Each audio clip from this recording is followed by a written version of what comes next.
Congress recently passed a $1.3 trillion spending bill, which will fund government through September. The president signed the 2,200-page plan, but this hardly passed on strict party lines. And joining us to talk about this and many other topics in Washington going on right now is Congressman Scott Perry. First off, thank you for taking time and joining us this morning. You voted no on this bill. Why? I did. Well, first of all, let's think about the process. You had 4 people negotiating. It's $1.3 trillion. Funds the government for less than half a year. $1.3 trillion not offset, so we don't have the money to pay for this. And they moved the bill out on about 8:30 on, I think it was Wednesday night. We voted on it on 12:30 the next day. So you get that much time to read 2,230 some pages. How do you come back to your constituents and say, well, I know what's in it. I mean, I found out things that were in because we did read through it over the night and into the next morning. But then there's the spending. I mean, at what point? $21 trillion in debt. Somebody has to start holding the line. And from my position, we spent things on things that we told the American people we wouldn't, and we didn't fund things that we told the American people we would. So Congress passed the tax reform package at the end of 2017, right, which you were very much in favor for. Right.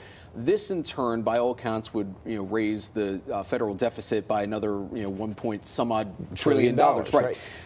Is this something? Do you foresee taxes going up because of this? Will American taxpayers have to foot the bill for this? Well, I sure hope not. Two of the primary reasons I wanted to go to Washington was because of taxes and spending. Taxing Americans too much of their hard-earned money and spending too much of that money on things that we probably can't afford and maybe need to make some better choices on. We did some good work, I think, on the tax side of it. I would have liked to go on further, but, I'm not in charge of things, and you get one vote. So we did some things on the tax side. Now we need to do some things on the spending side. And with all due respect, I mean, yeah, you could raise taxes to fix the spending, or you could just spend less money on things that you need to make difficult choices on, but appropriate choices on, just like you do in your home. One of the things that the president said that he was threatening to veto this spending bill because of is he didn't get the money for the border wall that he wanted to, and it led to him saying this at a press briefing, if you will, yesterday. Speaking with General Mattis, we're going to be doing things militarily. Until we can have a wall and proper security, we're going to be guarding our border with the military. That's a big step. So you are a military guy, right, but you're also a very fiscal conservative. Right, so right. Is funding the border with the military, is that something that is a good use of taxpayer money? Well, we have to secure the border. How we do that, of course, is always a question of there's different policies by different people, and you decide whether you agree or not agree. But using the military, and I think from what I understand, and of course I'm interested in knowing how this is going to be done too. So this is the first you've heard of it. Hearing this from him yesterday was the first you've heard of this. But understand that we've had components of the military on the border in the past. As a matter of fact, our Pennsylvania Guard has been down on the border, and the last 2 presidents had a National Guard presence on the border.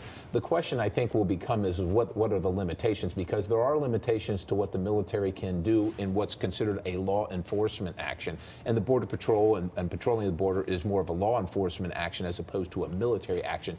So in the cases where I've been involved in and am aware of, they assist law enforcement. That's what they do. They assist and they enhance, and I suspect we're talking about the same thing, but there's a presence there with the military that you might not have because of shortages, right? And so that's where they assist and they augment what's already there.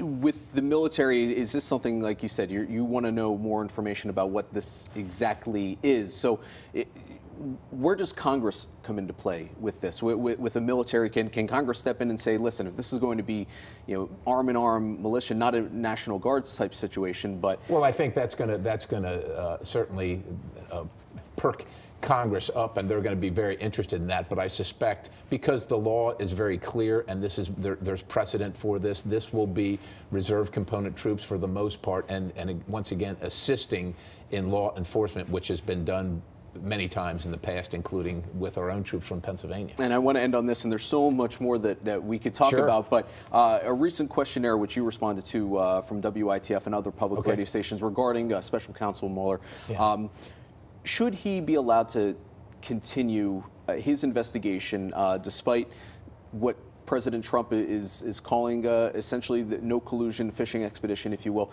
Should he be allowed to continue his investigation? What I think, and what I think most of the American people think, is that first of all, there seems to be more and more information coming out that concerns all Americans. Where's this thing headed, and what is the mandate? Are you looking for Russian collusion, or are you looking for anything, and is there any limit to this? And at some point, we want to know. We want to know the facts, whatever they are, and we'll decide what should be done once we have the facts. But if this just goes on for the next 4 years or 8 years, in America, we prosecute and investigate crimes, not individuals. So if there's a crime to investigate, absolutely, we need to know the facts. But none of us want the weight of the government looking over our shoulder every minute of our lives for our whole lives and going back through our whole lives looking to see if we committed something that we didn't even know about. But should the president be able to fire?